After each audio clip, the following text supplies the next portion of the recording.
All right, today is December 28th. Thanks for joining, and I'm going to go through information regarding the March 31st, April 1st, and 2nd high school nationals, and we're going to take questions anytime you guys want to pop in with questions. We can.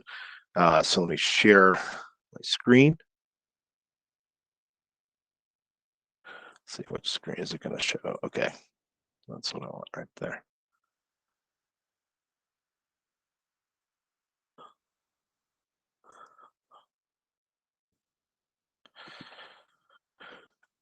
Okay, so since the last meeting, we were, let's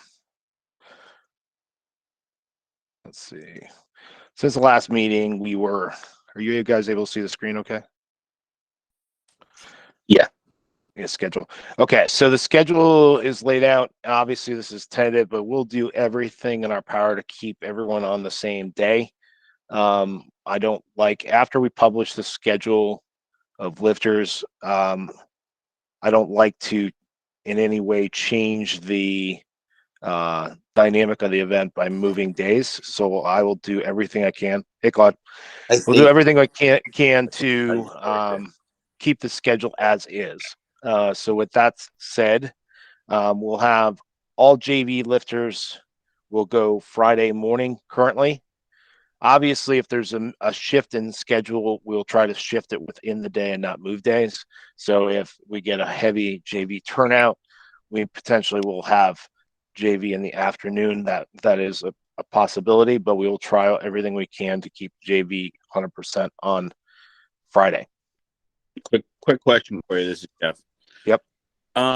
So then if they do on Friday, then we're going to have lifters that possibly obviously miss school for that then? Correct. Okay.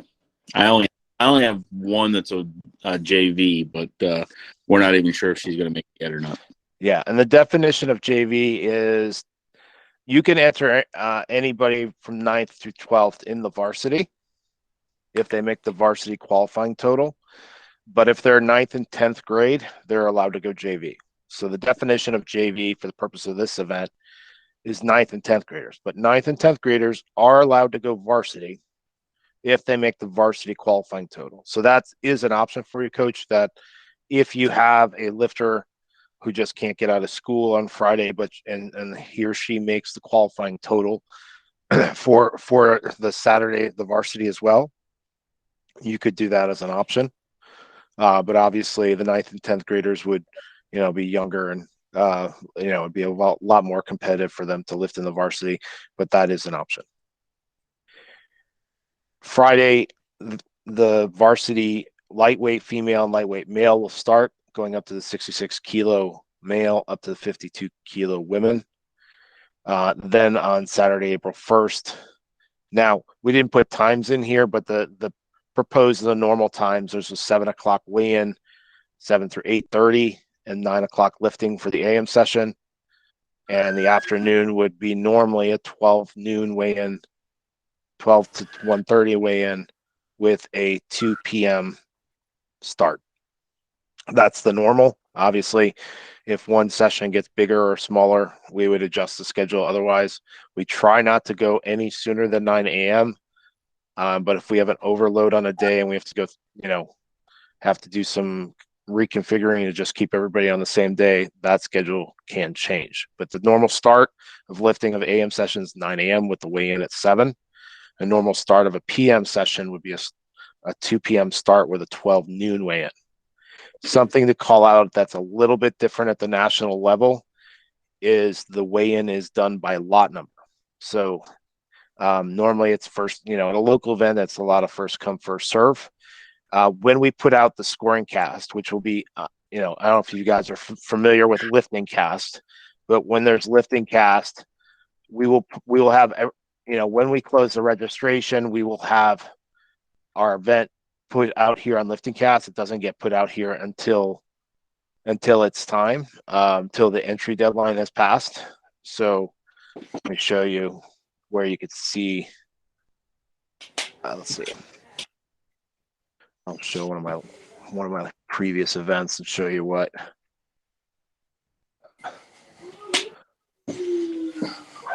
Okay, so Here's one of my previous events, just to give you an idea where you see the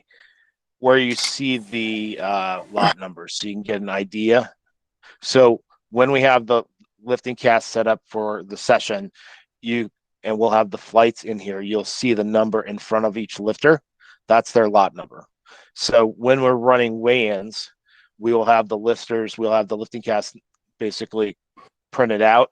And Amelia would go first in this situation. Christina Peters would be second. Megan Scanlon will be third, right? So it's going to go through this. So flight A will all weigh in first. Flight B, if your lifter is not at registration, not at the weigh-ins when we call their number, what happens is we then go through everybody and then start the list again.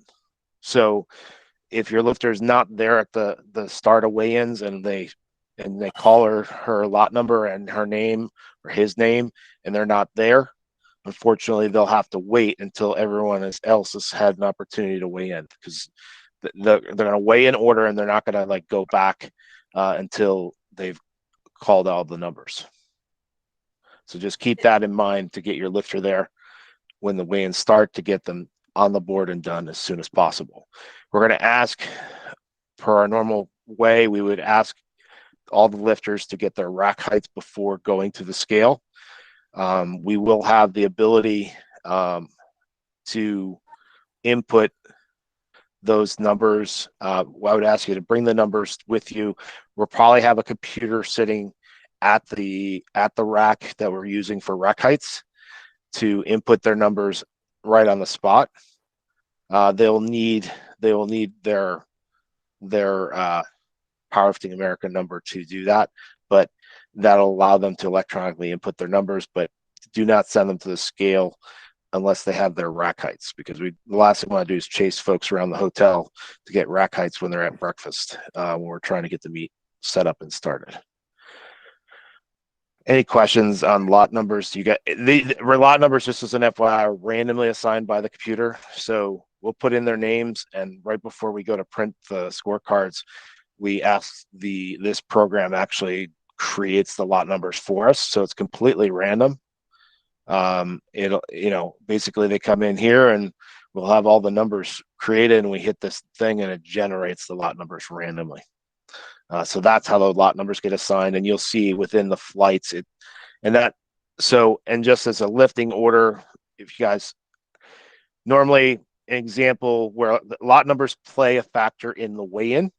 So the lowest lot number goes first in the weigh-in. Where the other factor is with lot numbers, just for you guys' information, is the order of lifting. So if two lifters in the same flight pick the same weight for a lift, say they're going 100 keys in the deadlift and they're both the same, it does in local meets you use the lowest body weight to go first versus second. In IPF, Power America's competition, when they're exactly the same attempt, the lowest lot number goes first instead of the lowest body weight. That way, a person with lower body weight doesn't necessarily have a disadvantage in a competition, because being a lighter body weight shouldn't be a disadvantage, basically. It already is a disadvantage being lighter. So lot number is a way of breaking a tie in the order when we're running the session. So the lower lot number allows the lifter to decide how we split the flight, how we split who goes first with 100 keys versus who goes second. And same goes if there's 2 to 3, 4 people taking the same attempt, it breaks it by lot number. So keep that in mind in the progression of the meet. Any questions regarding the schedule or how we're scheduling it? One thing I do want to call out, we have kind of front loaded this. My expectation is Sunday's going to be the light day, but you never know until the turnout comes out. So all this stuff is out here on highschoolnats.com. I changed the navigation a little bit because we started building it. So there's a travel section, a schedule. This is where we're at now. Qualifying, if you need to figure out how to register, in our media packages. So these are some things I've added recently. So let's go through that a little bit. Travel and lodging, just as a reference, the venue is a hotel. All right, let me add some. The venue is a hotel. It's an old train station hotel. There's a link under this page to reserve rooms. I would highly recommend you reserve a room sooner than later. Being at the train station, it's a big indoor, a lot of stained glass. It's a beautiful looking facility, but they do not have a ton of rooms with that. So it is a Radisson hotel. It is a completely remodeled. I forget how many millions of dollars they spent, but it's a very nice place. If you walk in the front of this building here, the ballroom is to the left of this building. It's connected. So, and then the other part of this is if you're coming from outside of Pennsylvania, our recommended airport is the Scranton Wilkes-Barre Airport, also known as AVP. They've got a lot of great flights coming from Chicago, Charlotte, Detroit, direct flights from those locations, but I would book early. If there's a backup local, if you don't like big city airports, i.e. don't like flying or driving in Philadelphia, New York City, I would recommend flying into Allentown, ABE, as a local airport. Obviously, the next option up would be the cheaper option of driving in would be flying to Newark. Newark Airport, albeit in New Jersey, does not, between New York and the Scranton location, there's no tolls, and the flights are usually pretty competitive. The other option was to go to Philadelphia, but going from Philadelphia to Scranton is about the same distance as going to Newark, but you're going to pay about $30 some in tolls each way. So, all right. So anybody have any questions regarding travel? Any thought process? So the link's out here for the venue. If you have any questions, here's my email right in this travel section. If you have like, hey, if there's like the rooms are out on certain nights, I could go call the hotel and get them added. So if there's any type of things that come up on the fly, box, so like just let me know. Just let me know so that we can. Let me know so that we can go and add rooms to the hotel because we have the block heavy for Friday night, Saturday night, and we'll probably run out of rooms on Thursday and Sunday the quickest if people are staying on those nights. So I could easily add some more rooms. Just send me an email and go talk to the venue on that. Hey, Steve, one quick thing. If I know you mentioned airports, you didn't mention Binghamton. That's only an hour away. A lot of flights in the Midwest, depending on where airlines you're using, coming from. Binghamton is sometimes a more ideal airport to go to. Yeah, good call, and that's legit about an hour, 10 minutes away. Hour 10, hour 15. Yeah, at the most, and no traffic. No traffic at all. No traffic at all. It's in New York, but it's upstate New York, so there's no traffic. It's nowhere near New York City, so that is definitely another option. That's about as close as Allentown as well. So Allentown and Binghamton. What do you do? Is it BGM, the airport code on them? I think so, but I'm not sure. BGM, I think. All right. So other items on our event. We went through the travel, the schedule, the qualifying we hit last time. Does anybody have any questions regarding qualifying? Let's just high level. What's the qualifying? We have high school events that are going on, non-sanctioned powerlifting high school national events like the PSCPA, the THSPA, a bunch of events that are going to be allowed to qualify you for this year's nationals. Now, why are we doing this? A lot of the in a big part of the country that does a lot of high school powerlifting falls outside the sanctioning bodies of Power Americas, USA Powerlifting, USPA, RPS, all the different organizations, because the high schools are their own entity. And in Texas and Louisiana for sure, and in Wisconsin, they're not allowed, if they're part of a team in those high school programs, they're not allowed to compete in sanctioned powerlifting events during the season. So the only option would be, let's say you're a Texas high school lifter and you're very good, but starting January 1, all those lifters do a bunch of meets in Texas high school that none of them would have previously qualified you for high school nationals, even though high school nationals is after the season. So March 31st, April 1st, and 2nd, we selected that week because it's the first week available for Texas high school, Louisiana, and Wisconsin. It's after their official high school season. So those lifters at that point in time, that week in time, are allowed to then compete at a national event because it's outside their school schedule and it's after their season is over. So that was our window and that was our rationale for the selection of the date. And that's why we're going to allow non sanctioned events. What was that, Jonathan? Sorry, I'll unmute you. I was getting background noise. Yeah. What's that? My son's running around. Anyway, the for those individuals that are maybe reside in states that don't have a high school meet, if they've competed in like a USACL or USTA, will we allow those to be qualified? Correct. So we put a short list, the bottom of this list here in the sanctioning, and this is to be expanded. So we've hit Texas high school, Wisconsin high school, Pennsylvania high school, Louisiana high school, but also USAPL events, USPA events, AAU events, RPS events. Obviously, they should be a drug tested events, not the pro circuit where there's no drug testing.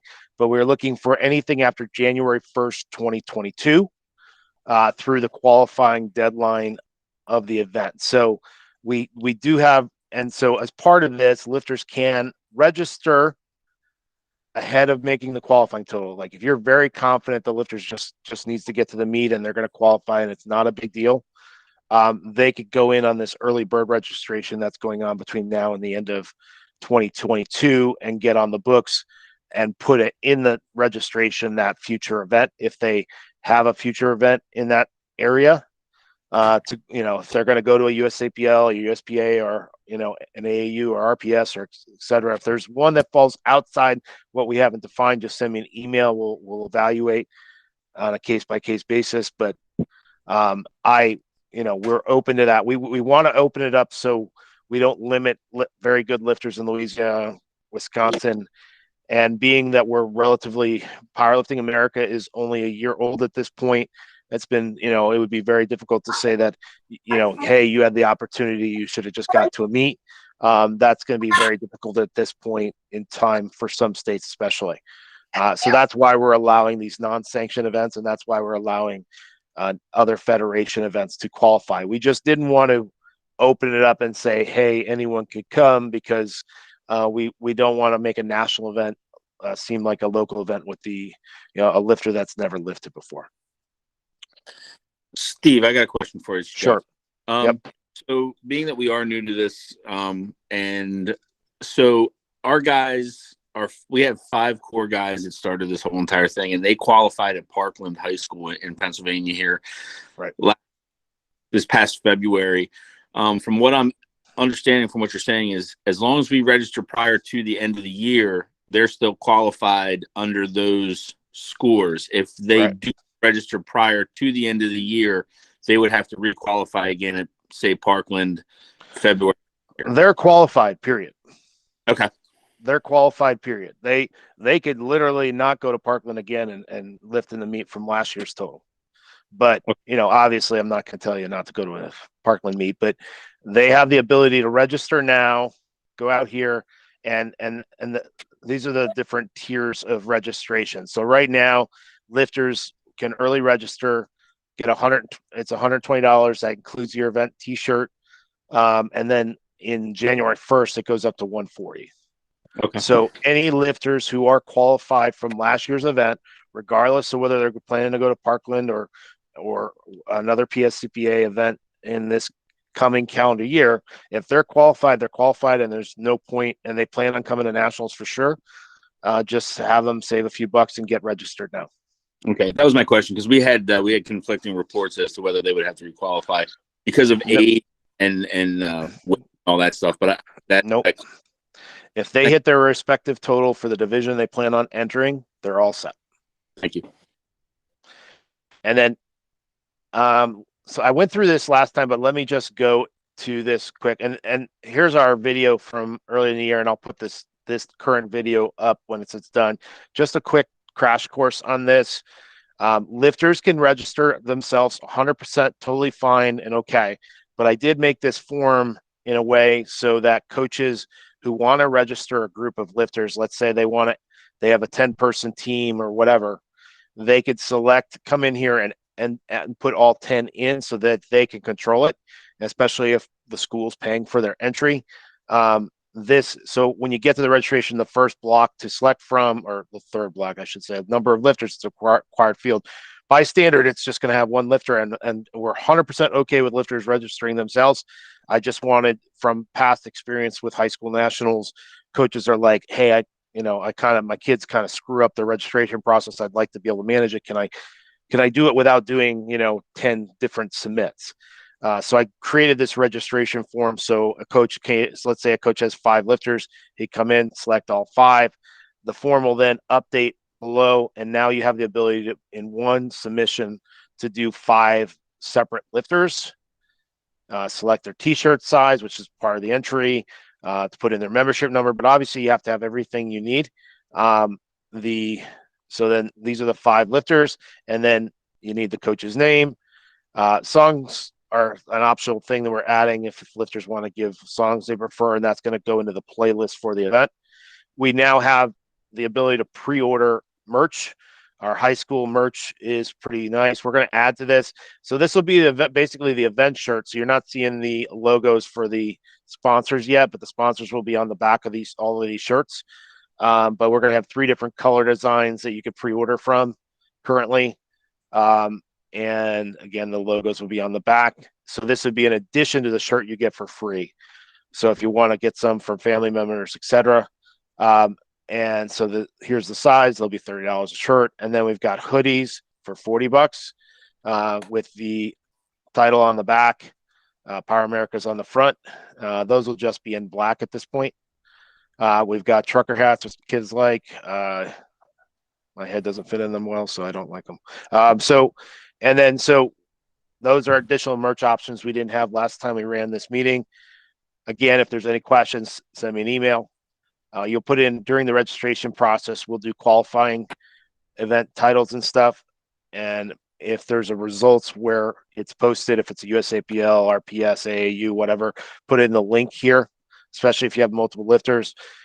We are adding events to the roster out there. I have not done a lot with that, but we will be adding a lot of those non-sanctioned results coming up here so that we could do cross verification on their qualifying totals. Let's see. And let's see what else. And the final thing on this, on the registration form we went through last time, if you want to do a school check, a PO, you select the check by invoice. And what I'll do is it rolls up. So you did a standard roll up for the 5 lifters. It'll the next day I will reach out via email and get the necessary information for schools, whatever they need for their, to cut the check out. Notice that there's doing a check by invoice. There's no credit card fees, but there is a small fee. It's 2.9% fee when you do credit card, but that's kind of standard. But if you do check by invoice, it's just the flat fee. So if the school is going to be paying for the registration, that would be how you do it. You send in the registration. The next day, I'll reach out, get the necessary thing, create a PDF invoice for you that you could submit to your school for payment. But obviously, all the checks must be received prior to the contest starting, just based on, you don't normally have any issues, but in the state of Pennsylvania, we had a school that disappeared off the grid after they registered for a few meets. So sorry, it is definitely an exception that a school can completely go out of business, but Glen Mills did. So we need the registration fee in advance of the meet because of situations like that. Steve, can I step in real quick? This is Jeff Sure. again. Yep. So we are not sponsored by our school. Our school district, Right. For some reason, does not want to let us use their gym. So we are separate. So what we do, schools down in Louisiana do, because it's the same similar thing. What you could still register as a team, and we're going to jump to that next. Register your team. You could use your mascot name or however you like to do it. Okay. But all the lifters on the team should be part of the same high school. We're not going to cross high schools. Yeah, no, they're all the Um, school. My question is, I don't want to jump ahead of you, but I want to make sure I get back into this. right. If we would do the same thing as like a school would to send a check in as a group, Yep. can we do the same thing? Because like I said, we Yep. have 5 to 6 lifters right now, but we're not Yep. associated with school, and I don't want to send. It's easier for you and for us to send one registration in. So Absolutely. Yep. check that way. Yep. Absolutely. And that's and part of that, I have to give you my business name and all that sort of thing, and then I don't want to just hand out all my my IRS information. I don't leave a standard form out there, but absolutely, you do not need to be. It does not need to come from a school to do the invoice process. So I could just, you give me the necessary information for the invoice, and then I'll put the PDF together and send it over for payment. All right, thank you. Any other questions regarding the registration process? All right, so let's jump to, okay, quickly our media package, just so I just don't lose track of that. Power Build Media will be covering our event. They do video clips, picture packages. The link is under the media section here. There's different packages, photos only, videos only. Most of the kids that have been taking advantage of this during contests, obviously just spread this to your kids. Most of them just want the video so they can put it on Instagram and all that stuff. So these are options. Power Build Media is a very experienced national coverage, and they've done a great job with other meets that I've run, and even outside of Powerlifting Americas, they do an excellent job. So there are our official media package. Now, with that, the first question people say is, can mom take video? Yeah, we're not stopping anyone from videoing pictures, nothing like that. But if you want just a higher quality, this is an option. We're not policing cameras. I'm not doing that. I've gone down that path, and that was a nightmare. So media packages are just an optional thing, and you could still bring your camera. Uncle Bob can come bring his high-end camera and take pictures. That's fine. All right, so let's jump to any questions on the media? Steve, one question about team. Does Teams are Powerlifting next. America have their registration yet to put a team Okay. in? So No. you So can't put a here's team in for high school nationals if we're not registered as a team. Well, I'm not waiting anymore. So here's the next session. That leads off perfectly. So I do not yet have a setup for team awards, and I'm instructing Powerlifting Americas it's too late for high school nationals. So making an executive decision that they didn't give me the option to register clubs yet. Now, obviously, here's the thing. There's a lot more things that need to be set up correctly in Powerlifting Americas in its first year than the team club thing. That's definitely an optional thing. It's not going to be a burning topic. So I don't expect to get it done. So my full expectation is you register as a team via this meet. And it's just going to be a registration fee. There's a team awards registration form, and there's going to be no separate Powerlifting America team fee at this point because it's not set up, and I'm in process of collecting entry money, and I'm just making an executive decision that Powerlifting America is not ready to do the club team thing yet, which is fine. So the only fee will be to me to register your team would just be to register through this entry here on the High School Nationals page. There will not be an additional club form fee because it's not set up yet, and so we're moving forward. And then Steve, the other thing is we don't have to declare the lifters who are going to compete on the team, right? Even though I'm going to have more than I need 11. I need 11 lifters defined before the meet starts. Before the meet starts, okay, but you don't need them if we registered as a team now. You don't need names now. No, just people who are now, registered. Obviously, if you know them, it would be very helpful if you gave them to me. But because the team scoring is the most complicated part of high school national scoring, so right now, And what we'll probably do is, here's the current form, right? So the current form, let's go through the team awards, right? So there's junior varsity awards and there's varsity team awards. So these are basically 3 separate groups of JV teams and 3 separate groups of varsity teams. Let's go through, and they're basically a clone of each other. Junior varsity male team will be made up of 11 lifters, but those 11 lifters, we're only going to score the top 6. So you don't even need to define the top 6. You just need to put 11 male JV lifters on your roster. And then at the end of the meet, we will determine the top 6 on your team. So if team, 405 is there and they have 11 lifters, we will look at the top 6 lifters under that JV male team if you registered a JV male team. Then there's same thing with the junior varsity female team. 11 people on that roster. Top 6 will score. And keep in mind the rule of no more than 2 in a weight class. So if you have 3 83-kilo male lifters, you could put them on the roster. And let's say they finish first, second, and third, right? Only first and second will count. You can have 3 guys in 83-kilo division, no problem, not an issue. But for the team perspective, only 2 can score for teams in a specific weight class. So say you have 4 guys at 93, 4 guys at 93. Only 2 of the 4 will score. Okay, max. So you could put as many as you want in a weight class, but from a scoring perspective, only 2 score in a weight class for the perspective of team scoring. The last group here is the JV combined. This is a little bit of a hybrid, and this is something I've done in the past. It's the top 3 female JV and the top 3 male JV. Again, you're going to put 11 on the roster. This will be a little harder because you won't know, it'll be a hybrid team. It'll be made up of male and females, but you should put, in this situation, you should at least put 3 females and at least 3 males. If you short yourself, if you only put 2 males on your roster, you're shorting yourself to only 5 lifters at that point, because 3 males score, 3 females score. And again, same rule, no more than 2 per weight class. And that's obviously within the gender. We're not going to say, weight class cross gender. So then let's go to varsity. Varsity is exactly the same, except for it's the people entered in the varsity division. So varsity male is going to be 11 on the roster, 6 score.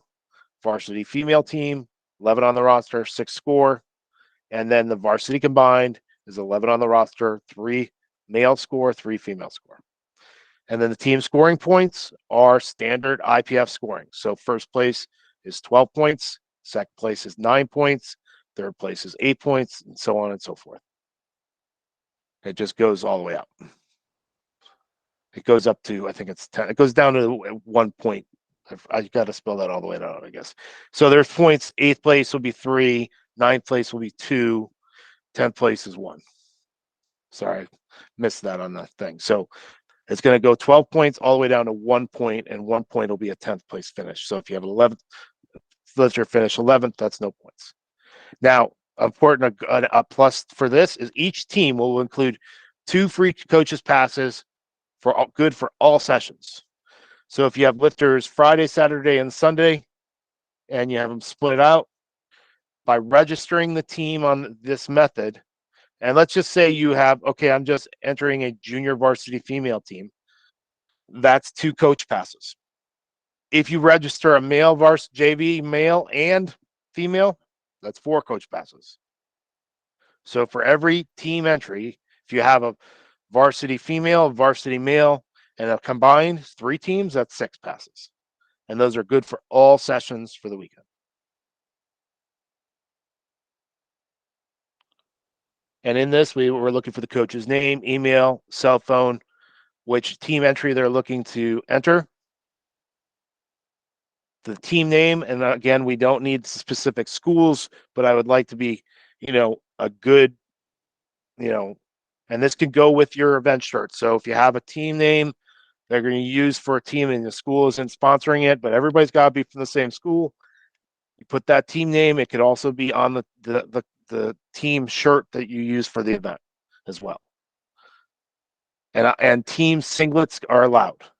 So I know this is an IPF qualifier, but all collegiate and scholastic associated IPF events, they allow to have a team specific singlet. That's allowed. So lifters, you'll see here, I have 11 in here, and the registration is $150.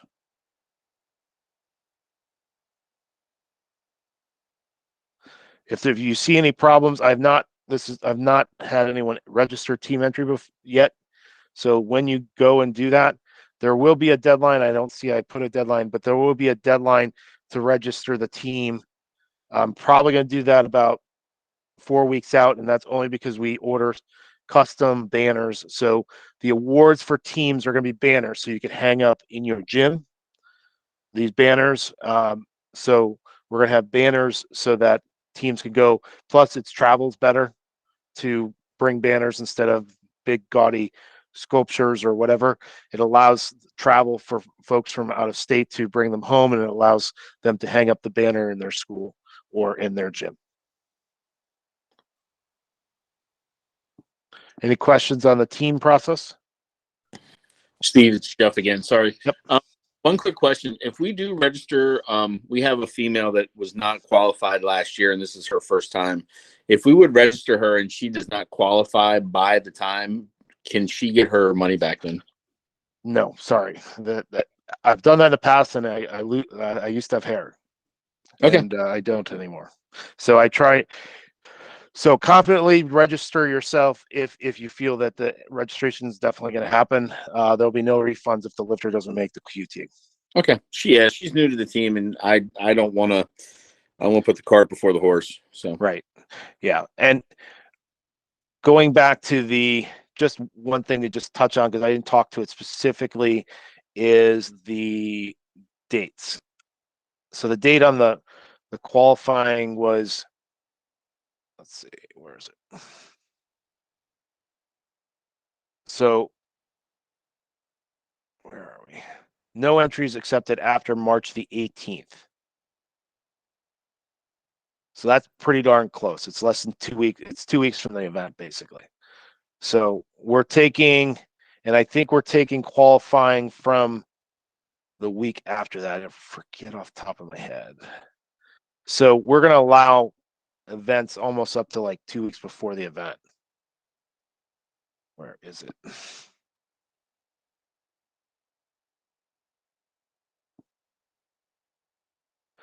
So in here in the qualifying totals, and we're going to start adding this, and we're going to start adding tabs for the qualifying events.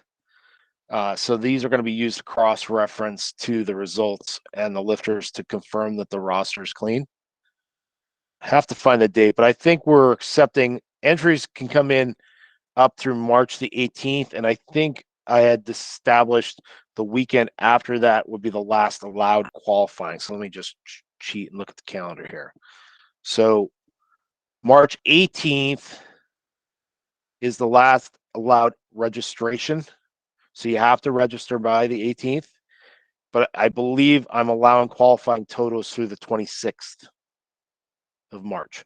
So you could have a lifter register for high school nationals on the 18th and calling out the event on the 26th as their qualifying meet.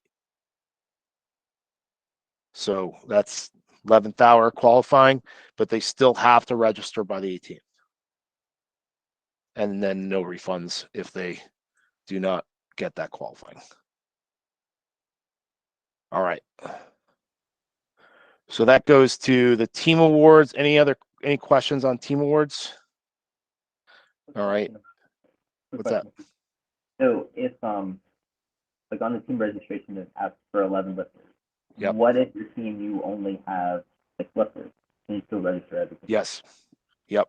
And I would do it out of my frugalness. I would do it just because it saves money on coaching passes on sessions. Because coaching passes are going to be like $25. Oh yeah, absolutely. Yeah, so you're gonna like if you have a session, $25 adds up, and if you go across multiple sessions, this will give you full access for the whole weekend, but just by registering the team.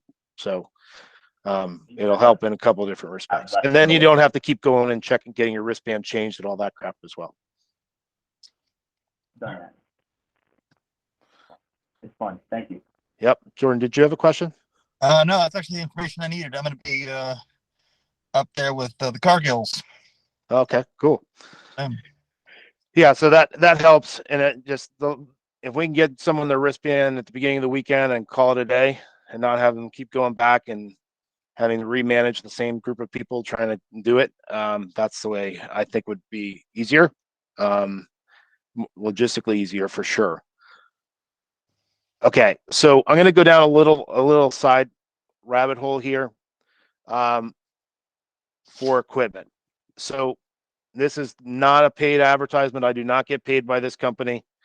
I have no way sponsored by them, and there's probably people that would actually get mad for me doing this. But if you need affordable IPF approved equipment, singlets, belts, etc., go to Lifting Large. And the reason why I say Lifting Large for parents, it's a lot easier because within Lifting Large, there's a section called IPF. It's still called USAPL, but it's IPF approved equipment under powerlifting. So if you want to give your parents an easy way to go order stuff at an affordable rate and know they're getting IPF approved equipment, go to Lifting Large, tell them to go to the IPF USAPL approved section, and it'll pull up the equip stuff, and it'll pull up singlets and wrist wraps. It'll pull up all the stuff that's IPF approved. Now, I've been a sponsored athlete by Titan Support. Titan Support is a very good company, and Lifting Large is a distributor of Titan Support equipment.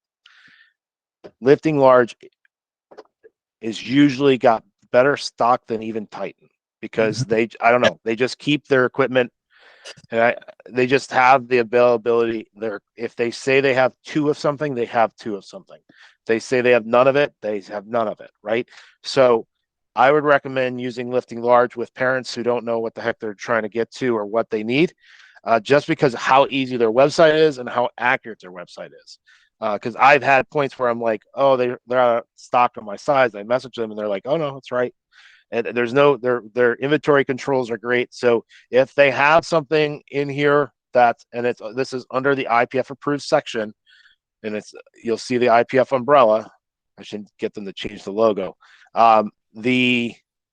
Everything in here is legal for our platform. It goes to the belts, to the things. Now, I'll call out, like, you're going to save money on this site in the whole. Now, some things might be a little bit cheaper if you go fish it out, but the inventory is clean on this website. So the problem I always have is trying to save $10, chasing $10 saved, and then having to wait the week of the meet to get your stuff. I would highly recommend getting the parents to this site before the Texas high school season starts, because when the Texas high school season starts, this site becomes vapor because they wipe it out. Texas high school has over 1,000 lifters in their program. They'll eat up this inventory in a second. So if you have kids that want to get to this event and you want to get the stress of having what they need now, I would go to liftinglarge.com, just order it. I mean, you could go as I'm cheap, right? So I'd go, I don't know, but this single's pretty ugly. I don't know. That they say it's IPF legal. It's $40. Now, I went, yeah, it's not a great looking singlet, but whatever. I wore this event. I wore these at World Games, these singlets. So these are completely fine. They're $90. They're not $120. Yeah, it's a little bit expensive, but they're all legal for platform in the IPF, and they will ship you something when they say they'll ship it to you. Usually I get them in like 3 days. And I think, Claude, you would agree with that? Yeah, and then one other thing too, our school put out bids for singlets and everything, and Lifting Large will sell Titan singlets cheaper than Titan will sell them. But also, if your school is willing to pull a PO or buy by the school, there's a school price that's even discounted more, and it's a fairly good difference. So if your school, or you can work a way where you pay the school and the school pays them, you'll get another larger discount. But they even helped change, taking the big Titan emblem off the chest and put it on the lower leg for us, that we could have the school emblem put across the chest. Titan said they couldn't do it, but Lifting Large did it with the Titan singlet. So I would definitely work with them. Yep. So again, I'm not paid by them. I wish I was. That'd be great. But all of these belts are good. Now, if parents want to do it the hard way, actually, this is the one. This is the singlet I got. It was in blue. This is actually a good looking singlet. Obviously, the let's see. Did I put the? Maybe I'll put an equipment section on here. I don't think I have an equipment section. So under, yeah. So I'll navigate there real quick. To see all the approved, and this is where it gets difficult to have parents get lost in the nuance of what's acceptable and what's not acceptable. The IPF approved list is under their, go to powerlifting-ipf.com, and then they have an approved list for 2023. This is just tough because it's just, it's all these different version ones. And I think it's tough to give parents this type of view of things. It's definitely detailed and it's definitely current and it's 100%. But Lifting Large has kind of done the work for you. But if you want to try out different brands that Lifting Large don't have, then that's fine. I mean, I've sent people to different pages based on them, Black Friday sales and different things like that. I would just use this page right here to say, okay, I know this is 100% good. I could see it right here. See, like Lifting Large is basic singlet is right here. They paid for it, and it's good for 2023. Even their belts, their economy belts, and everything. That's why, and they're good for all of 2023. And if they have it, they'll ship it to you in time. But that's another place where you can get the whole list, the gigantic list, the list that falls outside of, because Lifting Large isn't selling A7, and Lifting Large isn't selling SBDs and different brands. So they are limited in the brands they have. But I've not found a ton of, they're not going to be more expensive, and I've had a real reliable relationship with them to get stuff when I need it and not have to wait for months and months. I hate like paying someone $250 for a belt and then waiting 3 months for it. It's just, if you're going to make me wait 3 months, you better let me know when I pay $250, I'm going to wait. But Lifting Large, they tap out their quantities, and if it's zero, it's zero, and you're not ordering vapor, right? You're not ordering something they don't have. At least that's been my experience. And then they have this is a great, this little starter kits. I don't know if you've seen this. Starter kits will have a singlet, knee slippers for deadlifting, and the socks. And you could select different ones, different sizes. That's kind of a neat deal. So those are different options as well. But I just think, I have 4 kids, 3 of them competed so far. I don't dump much money on kids that are growing every month, every week, I don't put a lot of money into something they're going to outgrow by the end of the season. So I would stay on the affordable side rather than dump a bunch of money into expensive equipment that's not going to fit them. Obviously, belts will adjust as they grow. That's fine. But singlets and different things like that, not really. Now, let's talk a little bit on, I guess, what is raw. This will jump off into what is raw. I posted out on Texas High School invitation trying to get them involved in it. What is raw for the definition of Powerlifting America? It's a singlet. You have to wear a t-shirt for all your lifts. There's no like shirtless lifts in our event. You could wear wrist wraps.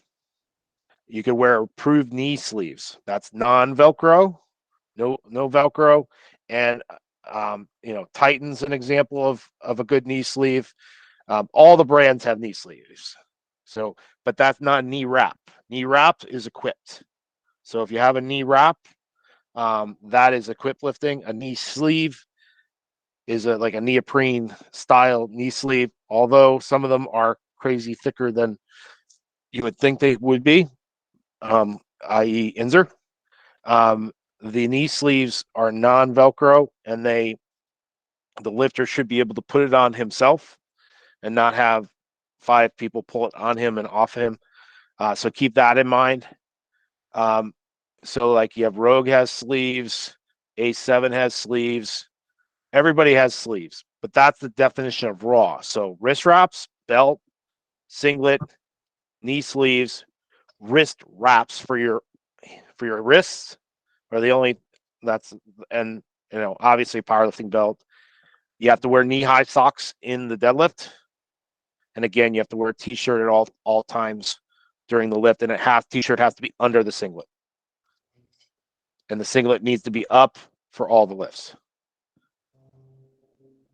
Equipped lifting is a little more complicated. You have to go by the IPF approved equipped list. Examples of equipped is obviously the bench shirt, single ply bench shirts, single ply squat suits, knee wraps, wrist wraps also allowed, belt.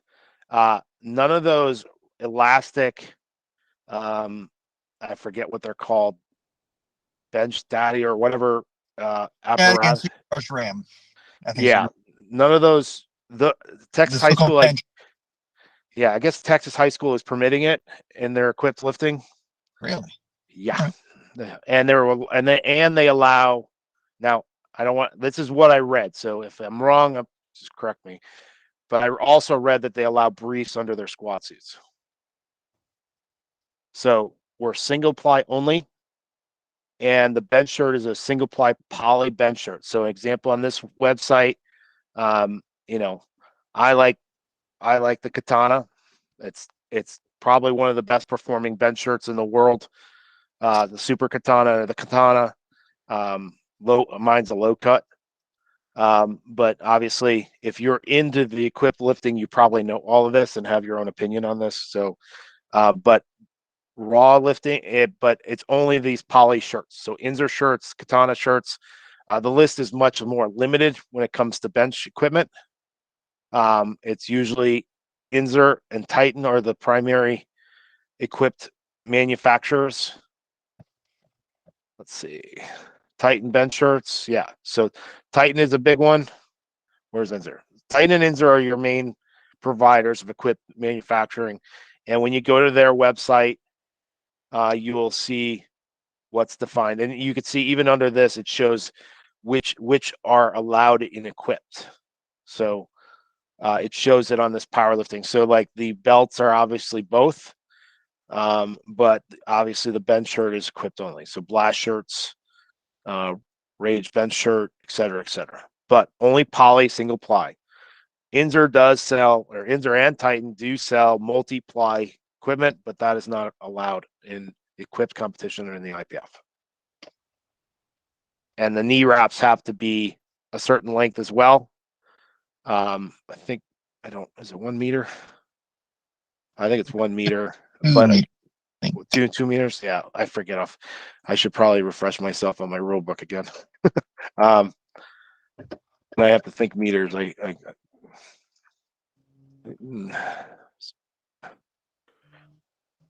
So Titan Support, you go to their website, it's titansupport.com. And then I believe they have IPF within the information? So wraps, let's say you go to the THP, within that, they'll show an IPF approved one versus a non-IPF approved one. Wrist wraps, knee wraps. And then within here, 2 meters. Yeah. So 2 meters, and there's 2.5 and 3, those won't be allowed. So the website will help you on that. And you could buy stuff in here. I just find I do better with lifting large because everything they have on there, like Titan has everything, but they don't have a quantity laid out. Where lifting large has the built-in quantity built into their website, so they have what they're showing. All right. Let's see. So that covers the travel, the schedule, the qualifying, the register, the media package, the team awards. Let me see the news section. Obviously, we talked about earlier. The registration for early bird is this whatever the 31st is.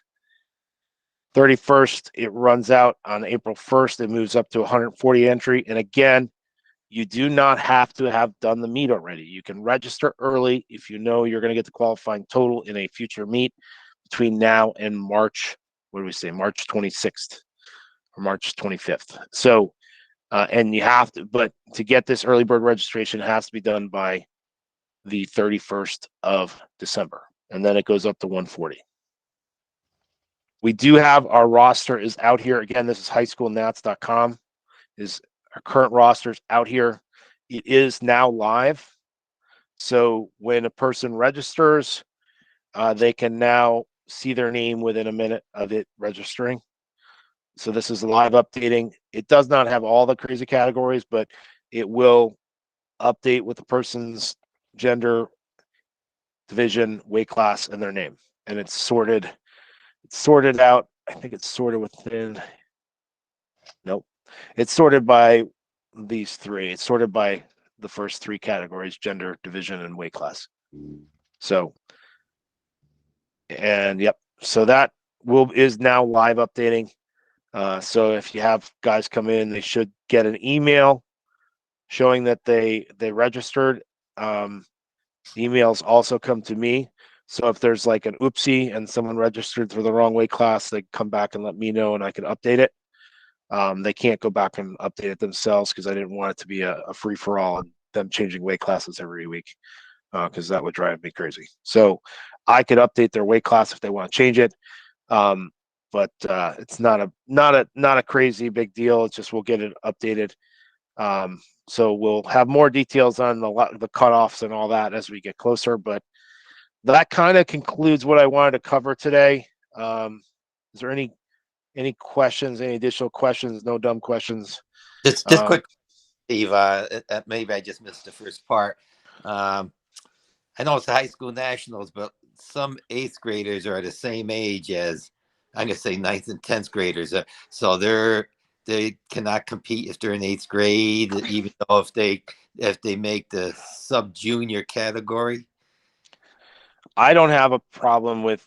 There's no criteria right now with eighth graders. I will check on that, Claude. I don't have a problem with it. Okay. The only caveat to that is the eligibility years, but I don't see it. We allow extensions of eligibility at the collegiate level. So yeah, I didn't see any limit to how many years you compete in high school nationals. I mean, it's possible, and especially let me say in the past year or two, where people, especially in Pennsylvania, I don't know about the other states, they're able to repeat the grade that they were in, even though they passed because of COVID, and they just felt they missed some education. So if they're in the high school team and they competed already, it might give them a added year. Right. I don't have a problem with eighth graders registering. Okay. Because it's not like they have a competitive advantage. No. An eighth grader definitely does not have a competitive advantage in competing up in a group. I would have a problem if someone's 21 and still in high school. I might have an issue with that. But it's not a competitive advantage for a lifter to compete in the JV division as an eighth grader. As long as they qualifying total. Yep. As a sub junior in the APF, correct? Right. Yeah. And this is a qualifier. Again, this is a qualifier for Junior Worlds, which is in Romania in August.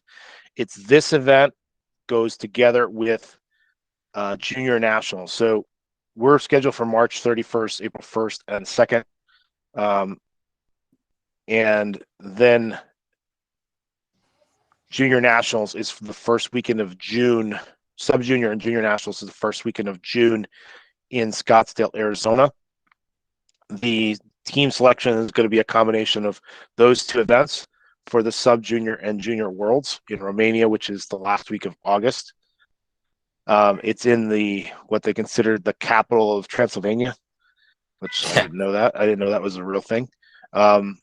So this is a qualifier. It goes together. So there's no guaranteed spots from high school nationals. It's high school nationals with junior and sub-junior nationals, and then the team selection happens shortly after that in June. So if you want the most advantage, you do both, right? You go to this one during the high school season, and then you hit that one in June. I think the raw lifting is going to be Friday and Saturday, that first week of June in Scottsdale. I know because equipment lift is on Sundays. So yeah, so it's that one is I think it's a Thursday, Friday, Saturday, first, second, third, and the equip lifting is the fourth. And that includes sub-junior, junior, masters, raw, and sub-junior, junior, masters equipped. So if you're trying to qualify for, outside the realm of sub-junior and junior worlds, you can lifters in the masters division also qualify for masters worlds, which is in Mongolia, which I looked up as might as well be like middle China. It's 30-hour travel.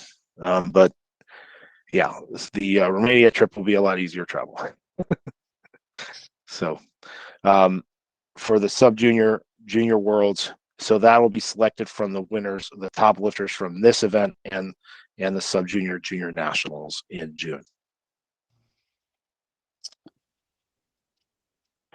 Go ahead. If I may, are the individual coaches passes, are they up on the site now, or not yet? I'm probably not gonna put those on the site. They'll be day of. All right, that's fair enough. Yeah, I'll do day of. The plan is still, we'll still do those high-end, lanyards with the kilo chart on the back and the lifter's name on the front. The coaches passes for the day of will be sold the day of, and then the team passes will be put aside for when you check in during the registration process. You'll get your coaches passes at that point in time. That'll work. Thank you. And then I'm still planning on, but we have to figure out turnout. Each lifter will be getting a pin associated to the event that they could put in their varsity jackets or whatever. That'll go on their letters if they have letters on their school. So every lifter is going to get that as part of their participation when they register as for the event. That'll be given to them during the registration process, where they'll get that pin and also get the event shirt that comes with their entry. Solid. Thank you. All right. Well, thanks everybody for joining. Is there any other questions before I close out? All right. So I will, just as FYI, I'll put this recording out there. Share this as much as you can with anybody. If there's coaches that could probably be advantageous for them to hop on here. Hoping this is helpful. I think we will. If there's a need, I don't have problems with doing these meetings. It's just it never fits everyone's schedule, so that's the only problem. But I'm hoping this helps to have it over the holidays so we can get a few more people on here, even though I frankly forgot about it until my phone, my watch reminded me half hour out. So thank you for attending. We will post this video out there for everyone. And if there's any questions, send me an email. It's Steve, STEVE, at purepowerlifting.com. That's Steve at purepowerlifting.com. I appreciate everybody for joining me, and have a great New Year's Eve. Okay, thank you. Take care. Thank you.